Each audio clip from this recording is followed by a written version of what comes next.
I'll pass these out in a minute. This is my philosophy, and the reason I want to point out my philosophy is that dealing with this is unpleasant, and most people find it so unpleasant that they just don't deal. I think a lot of people just turn the page, and that's what I want to do too. I think, no, he wouldn't do that. No, she wouldn't do that. And I just want to, but that's an irrational impulse because people are cheating in every class all the time. There's a large number of them, and the ones who aren't cheating really want us to pay attention to it. Survey after survey, students are saying, we want the institution to take this seriously. They mean it, because some of the people are paying for their education, or a lot of it, and resent having to cheat to compete, I think the phrase is. They don't want that pressure. This is the new policy, just the addition that we put in it last year, or starting this fall, that makes it, I think, a little bit easier for the instructors, because now it becomes not in the instructor's hand anymore. The job is to detect what you see as a problem and document it, but then at some point, the really unpleasant part, if somebody's got to be disciplined more seriously than just taking a grade cut, it becomes somebody else's problem. And last spring, I had a student who did this. She had 2 violations the same semester, and she was out of my class, but she contested it in grade appeal, and it lasted into May when eventually Dave Rice was having to review this thing after the semester ended. And so she made sure that everybody in the college that could possibly know that knew that she was a cheater. And so but I didn't have to deal with any of that because it becomes an institutional problem. And I like that because I wanted to, might as well use my PowerPoint if I can figure out how. This I didn't sign up for. When I became a teacher, I really didn't want this kind of relationship with my students. This is something like I had more in mind. I want to be on their side. And so, and I think most people do. Most people don't like police work, and that's why they want to turn the page and pretend it doesn't exist.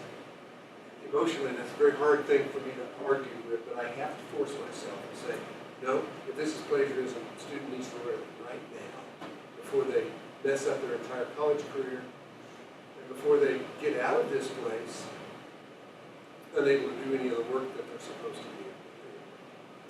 They learn I'd say half of the students express embarrassment, remorse, and some kind of indication that I have decided this is not the me I want to be. I don't want to be this person.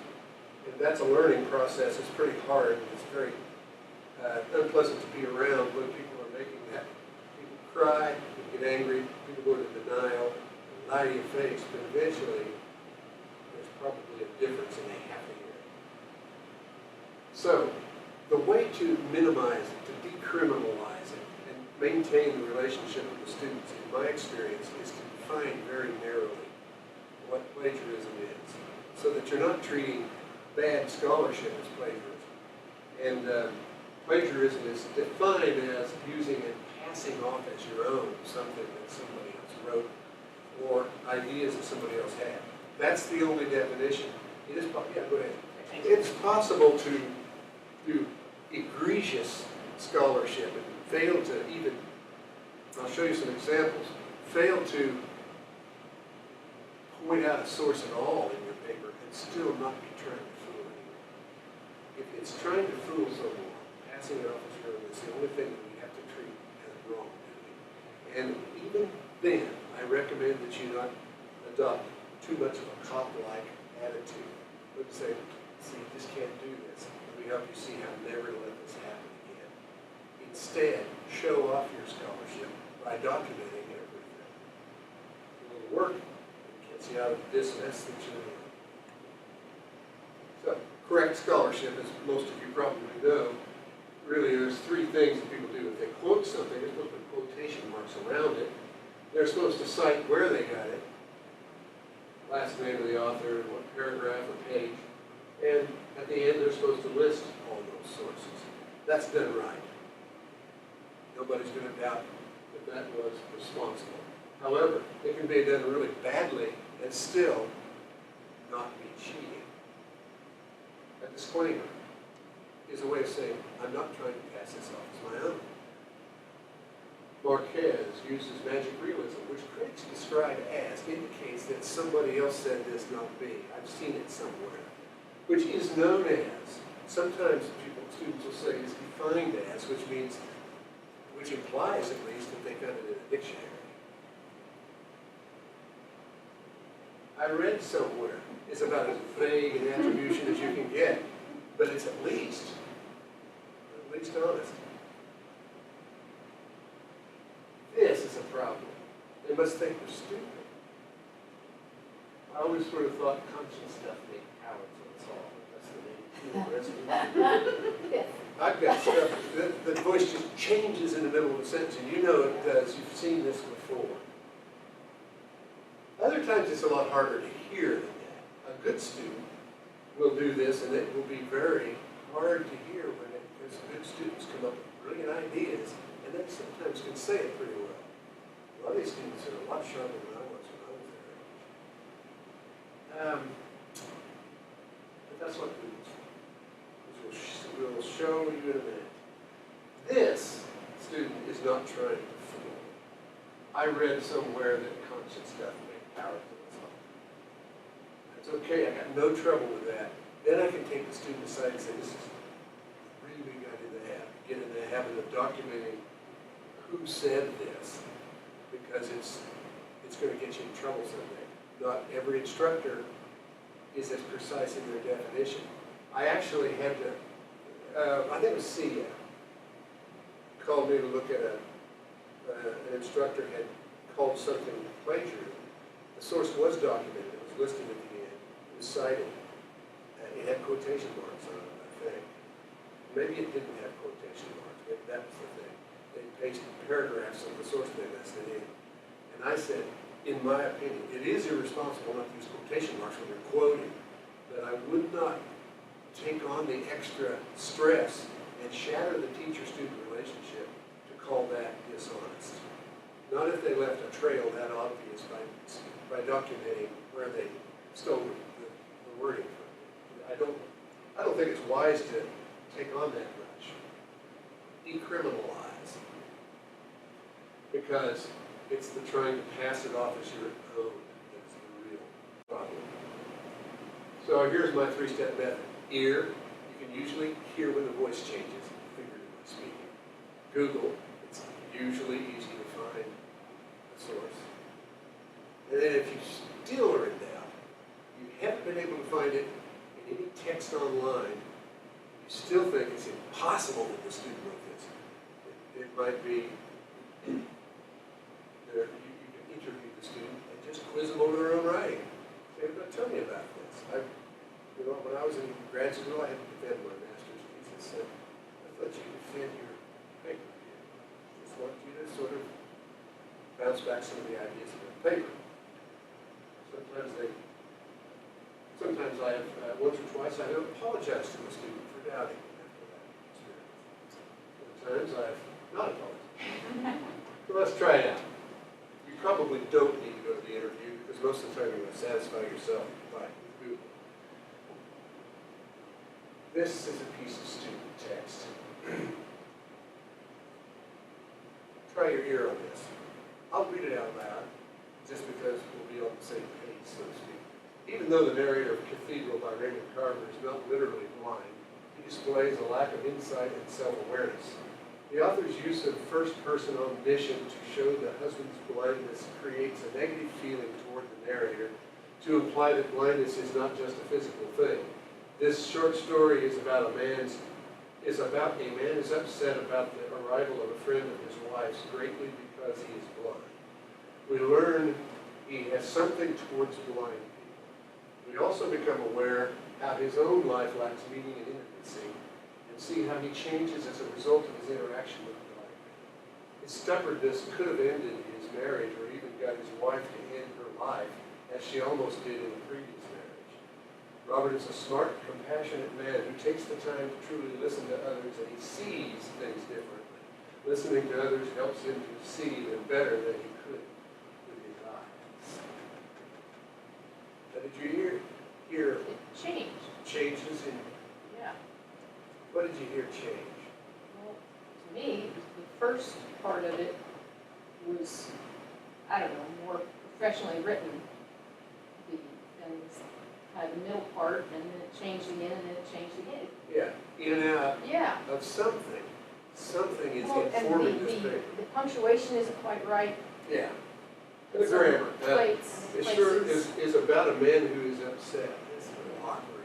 and there's some commas, I think, that About a man. could have, Is very informal, but some sources will introduce little things like that when they take really good analysis and then booger it up a little and it bit. would help to know Well, this students student and previous writings. Sure, yeah, it does help. And trust me, this one was not capable. Well, this one was not a bad student, really. Some of these things, they really reflected things that came out of class discussion.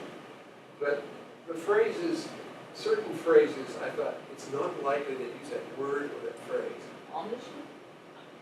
Well, omniscient, however, first-person omniscient is something I taught them. That's a point of view I of see. narration. So it doesn't make sense. It's boogering together a couple of terms that should. First person is always, they always know their own thoughts, but they don't know anybody else's.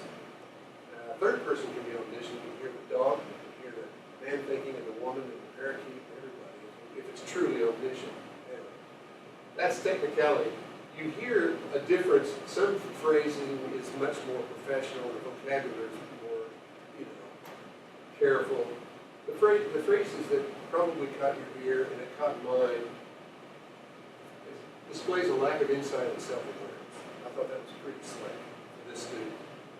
And it doesn't bother me for a while because I remembered it from our class, either lecture or discussion. We learned something, he has something towards blind people. That's awkward. That's obviously student writing. Nobody would publish anything like that on purpose. We also become aware of how his own life lacks meaning and intimacy, and see how he changes as a result of his interaction with the blind man. Now, that's become a much more coherent statement. I can just hear it. And I've learned to sort of pay attention to that. His stubbornness could have ended his marriage or even got his wife to end her life, as she almost did in a previous marriage. He forgot his wife. Yeah. That's not. Most students are capable of writing that sentence, thinking it through, and coming out with that good a grammar. Robert is a smart, compassionate man. Okay, little flags went up on that phrase too. On this paper, I laid the tool down here. I think they're going to want to edit the heck out of this. I offered to just sit down and narrate voice over the slideshow. He may take me up on it. I searched for smart compassion. I thought those are two key words I'd jump on. So I looked at that and author, Carver, cathedral title, smart compassion. No quotation marks, I just want to see the presence of these words in the vicinity of each other somewhere. And this is, by the way, online. You can write it down, take notes, it's a good exercise. I'm going to put it in a place where you can look at this whole thing. And I didn't get very satisfying results at a glance. I didn't pay very close attention to this one, I should have, because there's the text that I was looking for. It wasn't right up here, and I was just flipping through it. This is actually a record of an experience. So, and let's try meaning, intimacy, because those two words, his life lacks meaning, his life lacks intimacy, actually came up with a hit too. But it was so far down the list that I didn't notice it. And maybe it is up here, but I didn't catch it. Finally, I tried quote, meaning and intimacy, unquote. Keeping that phrase intact. Eliminate all sources from at least the first of the list that don't have that exact phrase, and I got a number of hits out of that. This is the first four. These are the first four. And this, and this are directly the same words. life lacks meaning and intimacy, and see how he changes as a result of life lacks meaning and intimacy, and see how he changes as a result of, same phrase, everybody plagiarizes everybody online. I don't know why these students think they can get away with it. I can Google, you can Google, everybody's dog can Google. This one I thought was interesting. This preview has intentionally blurred parts. Sign up. You don't have to sign up for this stuff because somebody rips it off and puts it on there for free. No problem. I went, this is what I found. Raymond Carver writes a seemingly simple. We learn of his prejudice toward blind people. He has something about blind people. They wrote he has something toward blind people. They got the towards out of here. You can see it all the pieces fall into place when you see the text. That's when you just hit print. Or go print preview, you find out the page it's on, hit print, and then your documentation is mostly that. Then you can turn your attention after a little bit of copy work to the student's paper who really wants to learn something. I did go back at that smart, compassionate man was bothering me, so I went back and I Googled Carver Cathedral Compassionate, and I came up with this hit that is the one I eventually used on that paper. It had everything. It's almost exactly verbatim. But they deliberately will add words or switch a couple of words. So that's the reason you got to keep your phrases short. Insightful, compassionate man. Ooh, we're going to say that because we think that's familiar. I find this stuff frustrating. The thing is that the search strategies sometimes want to work, sometimes they don't work. I went back and looked for just the word compassionate alone and found my best source. So try several of them. And if you can't find it, it still bothers you, bring the, it's possible that the student's friend or mother wrote it. I've had that happen a lot. One student told me, when I finally said, you're not able to answer enough questions about this intelligently. I just can't believe you wrote this. Well, and ever since I wrote that paper, they changed my drugs for ADD, and fortunately, the psychology instructor was listening to the other room and came in after he left and said that drug doesn't work that way. So I didn't think so. You can ask them to take a little quiz, like answer these questions. You can ask them, okay, do you start your paragraph this way, read down a little, say, now just finish it in as well as you can remember. Or you can ask them, just tell me what you said today. What are some of the things you said today? You sit down and write. I'll give you 15 or 20 minutes, just sort of list a bunch of ideas in the paper. Sometimes they can do it. Then eventually, at some point, if you can't catch them, just give up. Don't sweat it anymore, don't waste any more of your time on it. It's possible that the student just fell in this category of students who are doing honest work, but sound that something about it is catching your attention, and you don't want to accuse them wrongly if you can help it, because that really shatters the relationship. So just give up. You'll catch some of them. The ones you catch will help to discourage other people. But you don't want to lose sleep over this stuff. I have lost sleep over it. I'll wake up in the middle of the night thinking about this. That's stupid. It's not worth it. It's not what you're teaching for. If you can document it, first make sure that it doesn't appear in any of the things that they did list. And if you don't, this is the way a lot of works cited looks like for students. They just paste the URL, and that's handy because you can sort of type it in. But I mean, if they find their sources and see, or if they haven't shown you, if you can't find their sources when you listed because it did such a crummy job, or it's a book that you can't get hands on. Works City. Yeah, I know, they do that all the time. City, Works City, they usually can spell works better. But if it really is an unlisted source and there isn't any disclaimer I once read somewhere, then just document it. Mark up everything so that later, probably you won't ever have to need this again. You're just going to hand it back and that'll be it. but give enough information that you can kind of refresh yourself when you look at it, or that Peggy can refresh her, can kind of get an introduction to what went wrong. See paragraph 2. Fill out this little documentation form that you can get from this place that I put online.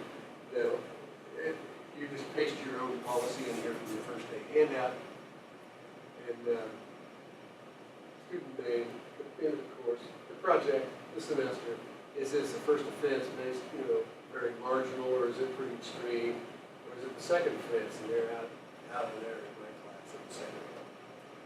Sometimes I let them rewrite it with a penalty if it's only a mild case.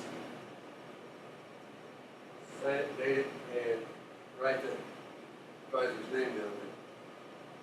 Assemble all this stuff, make 3 copies, one for the student, one for the Peggy, the vice president of academic affairs, and one for the advisor. This is my advice, that's the way I do it. And keep the original yourself.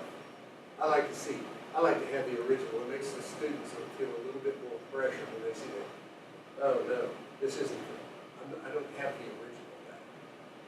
It solves a lot of arguments. And then have the student come in and say, and just leave it open and say, oh, okay, what happened here? And then explain. And they'll explain it, and then just simply listen, keep listening. They'll start explaining their explanation. Pretty soon you're going to start to get down through the layers of BS until you're starting to talk to them. That's my experience.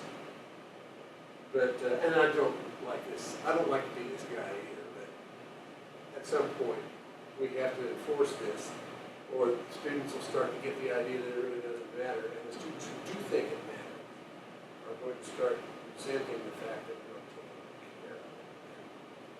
I just have to keep reminding the student who shows up with his work every day, ready to hand it in, ready to discuss, and there's somebody that's degrading the quality of the educational experience for him or her.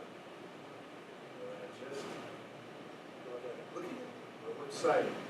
I've got everybody perfectly documented here except certain anonymous students, various semesters. I didn't feel like it was my business to out them, and that's, I don't think I'll have any complaints from them that I ripped off their staff. I don't think they have a very good negotiating position.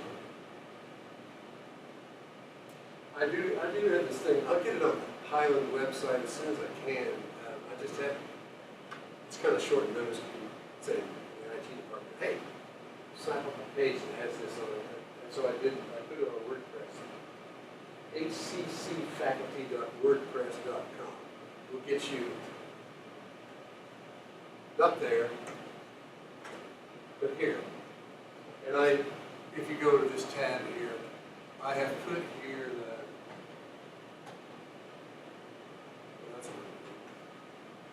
a PDF of this that saw a sample documentation form that has the official school policy on academic integrity on it. You should paste in instead what you've got in your first day handout. And do any other changes you want on it. It's that form that you saw. It's very simple. It doesn't take long to fill it out. Once you've got the point to fill it out, it goes in there. It's like run the copy machine. And this is the way I've adjusted my policy. Let's go ahead and accept.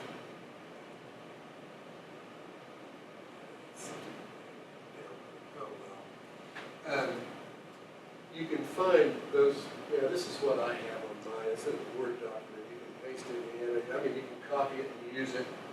I'm in the first person all the time here. So use it if you want. I think it's passed muster pretty well around here. That's about it. Now, it's a practice. Practice. I have 3 examples. I printed off more than I technically need for this. These are off of I just fished down through my pile a little bit and found student writing. There's 5 examples exactly, but one example is 3 of them because I had trouble hearing a problem on the second batch if you didn't read a whole stack of summaries of No Name Woman and start to hear the same little bell ring. Huh? Could be. Could be. It could be. It was a no-name woman. There were 4 or 5 or 6 that used the same source. I put in upside down grayed out text in a little box where I found it. That's just, that's just in case you want to try and see if you come up with the same source. Let's look at the first one. And then my instructions are at the top. It was going to say, I'll just do this here. I've got a computer. You call and tell me what to look at. Let's see, I don't like Bing. I don't like Microsoft. I want Google. I just use Google. Do you think it's just more, there's just more on There Google? are more advertisements and other, and Okay. it doesn't keep trying to insist that it become a toolbar. There's Right. just several reasons that I Okay. don't like some of the others. Most of them are corporate resentment and stuff. Okay, so look over the first one, shooting an elephant. And I asked the students to tell me what do you think the elephant symbolizes, because I'll ask you what you think you're going to search for. You can mark this up. Just mark these, underline things a little bit.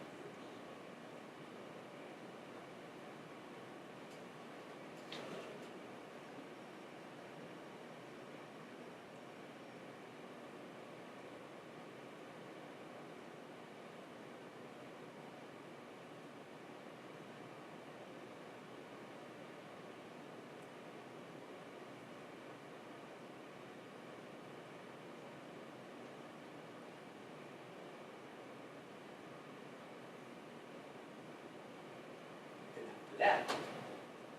Put a star out beside the one that looks the weirdest, the one that you would probably look for first.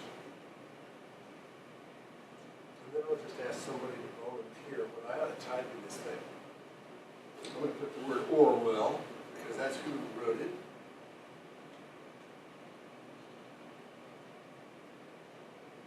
And I'm going to put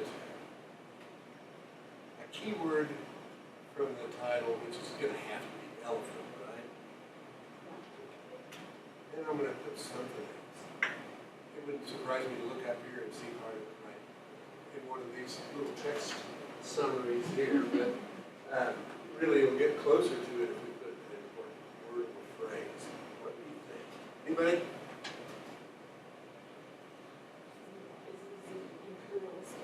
Symbolizes the imperialistic. Shall we just use that phrase verbatim?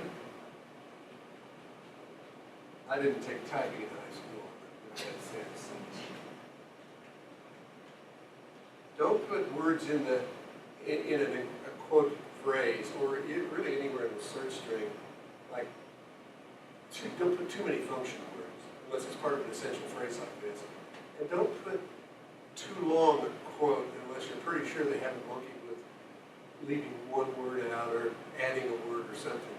Keep it to the essential phrase. And I'm going to try this. Essay sample. This looks promising. Symbolizes the imperialistic British rule. Let's just start with that.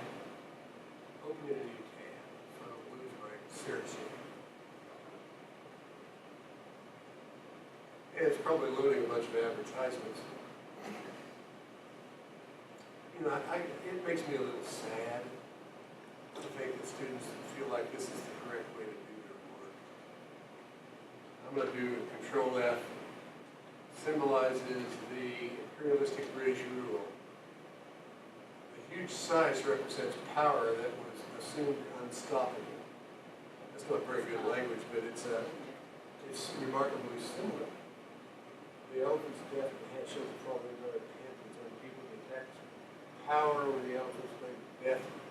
That actually Enforcing their dominance. yeah. It's not. Really, the language just what goes to seed there. But Use the correct form there. let's keep looking. What's this site? This is Essay Shark. Okay. Get your writing assignment done in 4 simple steps. Yeah, I know. You look at the ads on it. Get your doctorate online this afternoon. You know what, a lot of times, now this is Wikipedia, but Wikipedia is the one that a lot of people copy, and you'll see professional journalists for what it looked like, I would have thought would be a respectable thing, copying Wikipedia. I tell my It's not the students I other way don't around. accept anything from Huh? Wikipedia. I tell my students I don't accept anything from Wikipedia. Although they can use it as a source, because there are sources at the You bottom. can use it as a, I actually I- accept yes, stuff, but I tell them I'm- they can't use Wikipedia for one of their required numbers. In other words, if I require References. 3 sources, Yes. I can use it for a 4th, a 5th. But I don't discourage it because I use it myself, and I feel like such a hypocrite. And I use it all the time. I have a lot of respect for Wikipedia. They have gotten a lot more control over the quality of the content, especially on controversial subjects.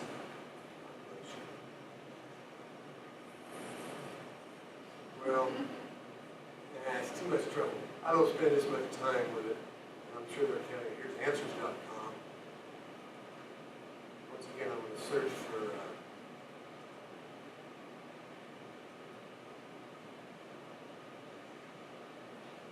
Control F.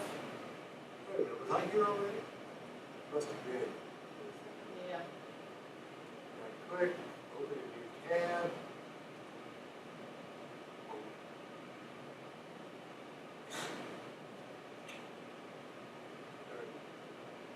Control F. Oh, it's up on the top. No. This is Internet Explorer. Say, what was the phrase I'm looking for? Symbolizes. Symbolizes the- Symbolizes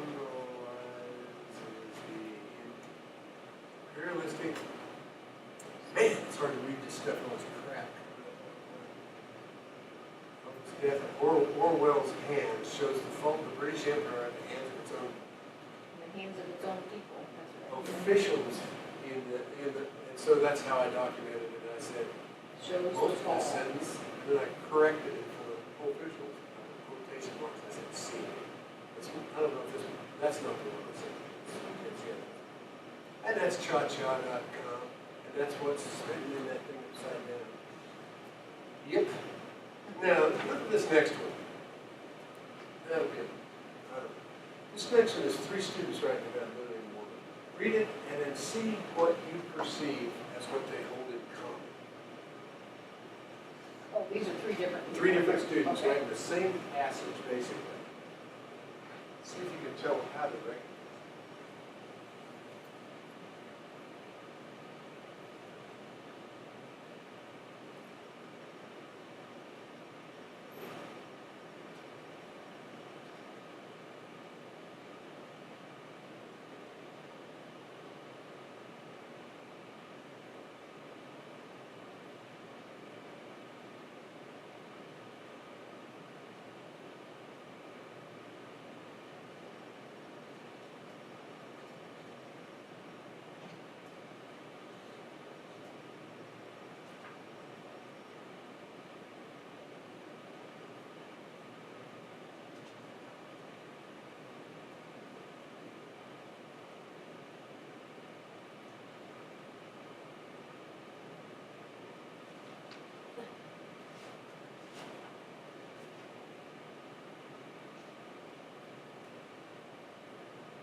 This one was hard. I think I missed several of these instances, but I documented 6.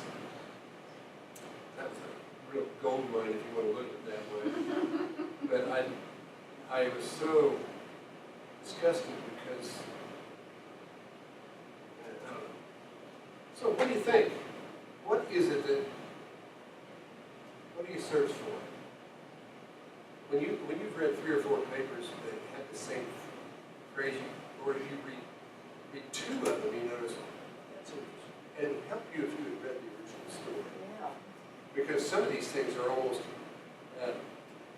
verbatim from she was found plugging up the family well. Is a phrase that's almost verbatim out of the story. The night the villagers ruined our house is a phrase that's in the 3rd one. It starts off. the night the villagers were moving our house, I think is verbatim from the story. And so they're just paraphrasing and summarizing, and that's fair here. Because after all, there's no question about that source, even if they forget to put the word cited at the bottom of the page, there's no question that they're going to be using material from that source. So I wouldn't call that an attempt to deceive just because they quoted too close to the source. Bad scholarship or bad summary. But there's something in here that it's a pattern of ideas. It's a relationship of ideas in the order in which they fall that started to sound familiar. Can you identify it? Creates her own ideas of why her aunt did.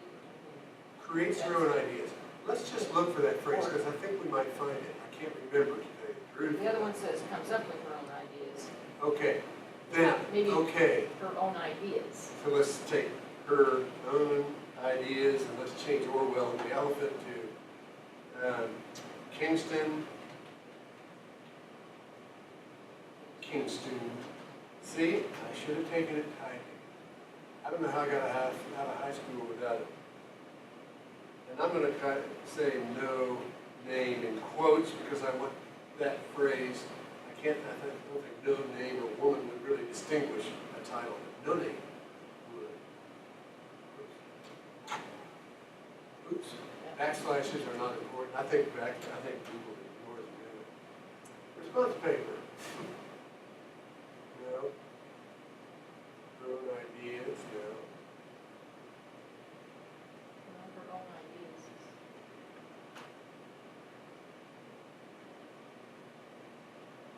This one kind of sounds like queering hegemony.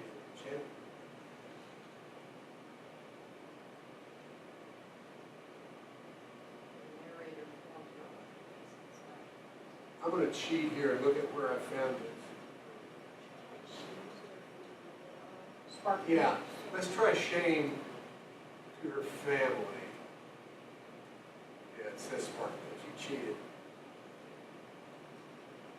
I can read it like that. I know.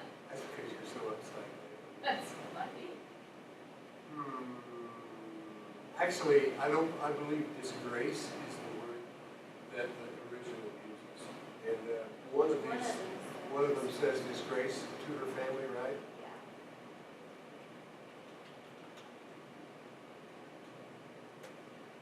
Okay, Hudson West, Best Writing Service. 9 classic novels. Yeah, Crutch and Chauvinistic Chinese.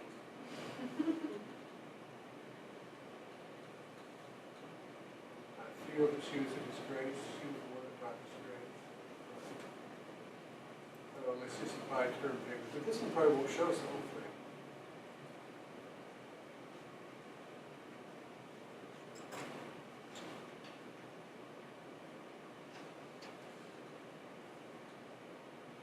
Mother despised her because she was thought to have brought disgrace to her family, and therefore it was good if they pretended that she was never born. Yeah, it's very close to that. There's actually, SparkNotes has a more, something very much closer to the, and I wonder how I found it. How did I find it? I think I did it with just a couple of keywords. I think I used disgrace without the quotation marks and decided. I'll tell you why. The word decided always bothers me. People don't decide to do something, they do something. It bothers me. It's not really like anyway, I use decide.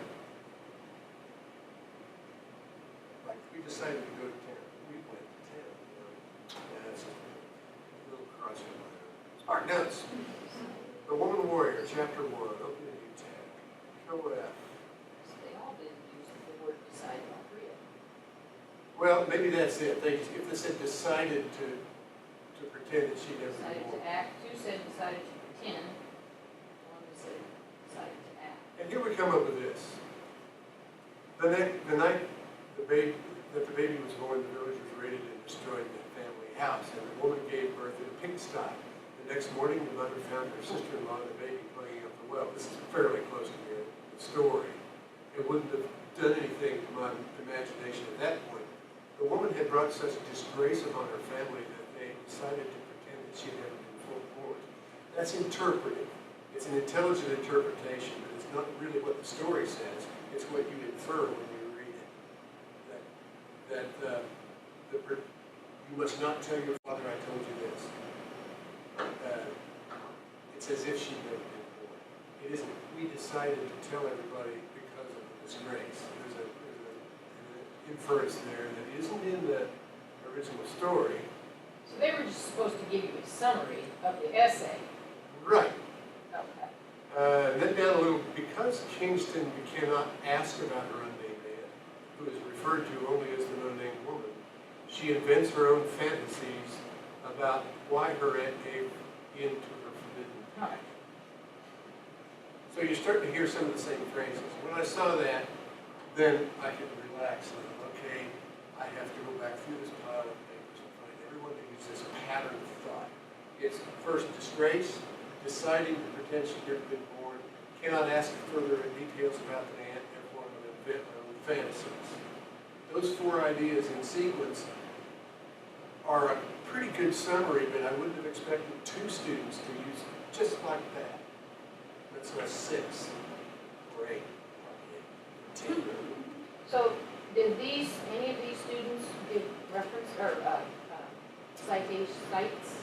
Were they? No, none of them. I have had students blatantly, I tell them, do not research the right answers for this. I want to see you struggle with the challenge of paraphrase or summary. But some of them do anyway, and then they go back. And I figure, well, at least they learned that somewhere. So I don't really punish them for that, except this isn't very original, and I did ask you not to do this, so I'm not off a couple points out of 10. The third thing.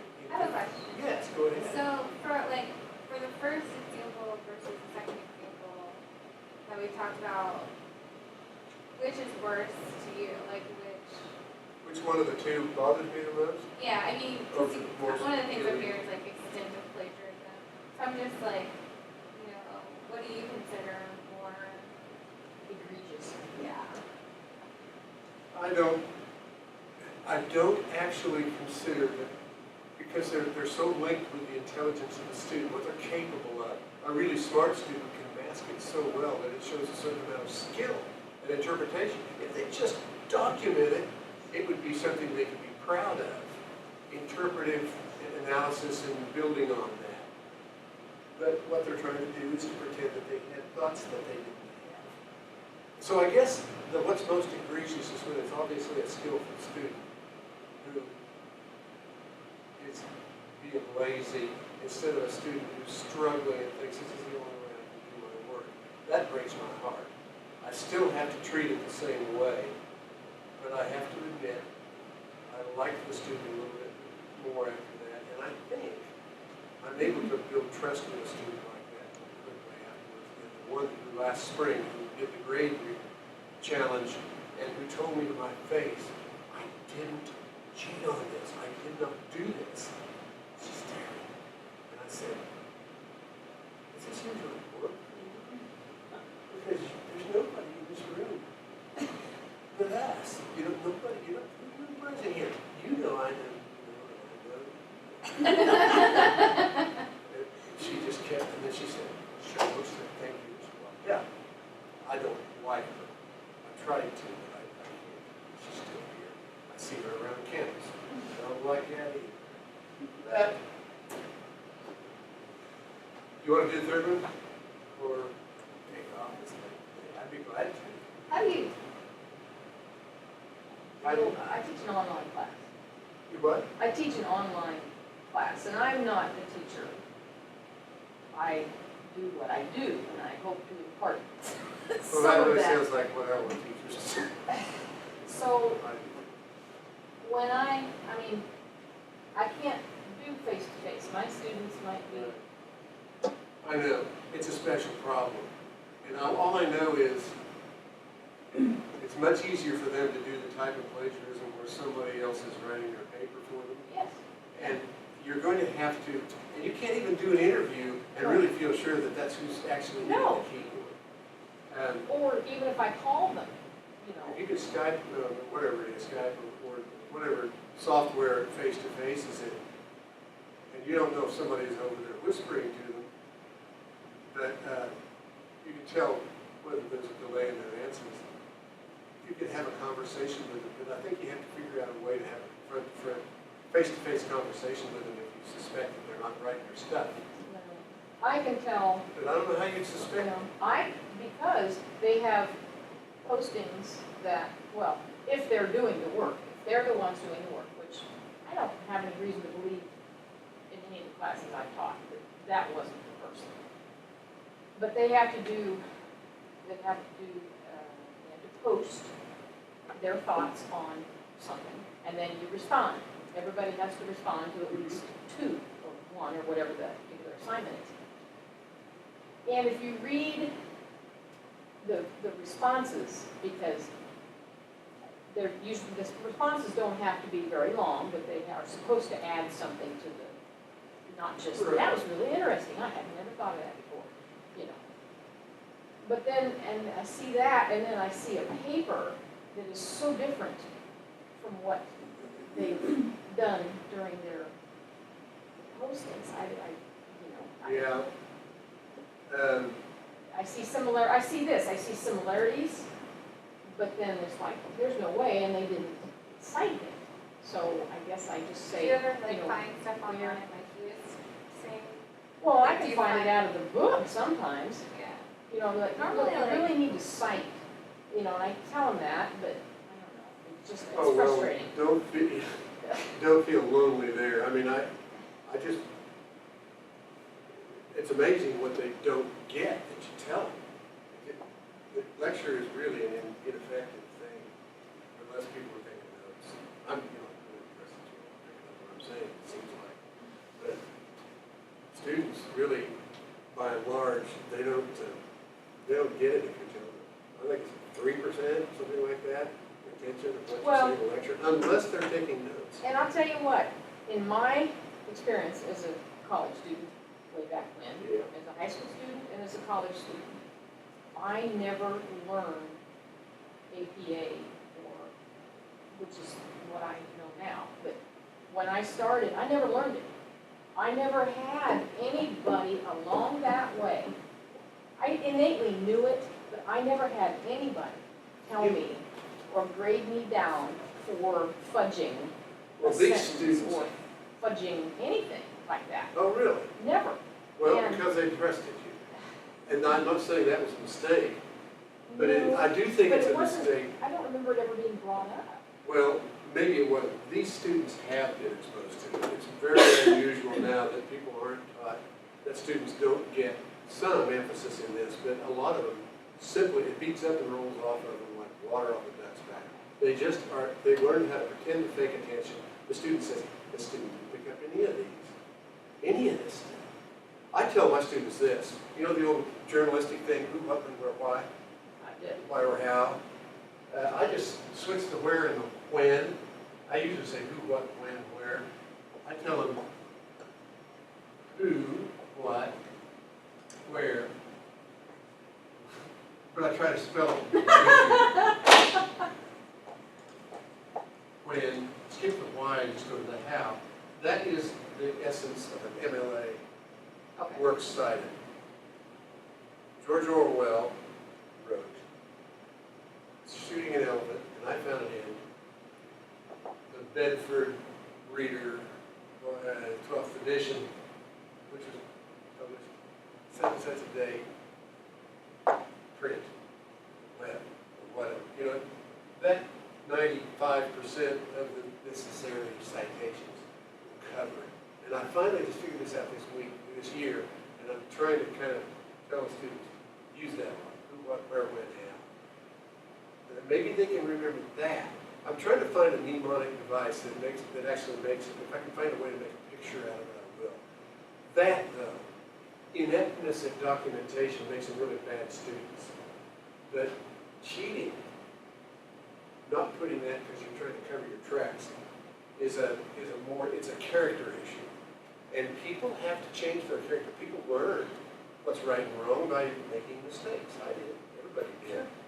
But that I feel a really strong burden to teach both of.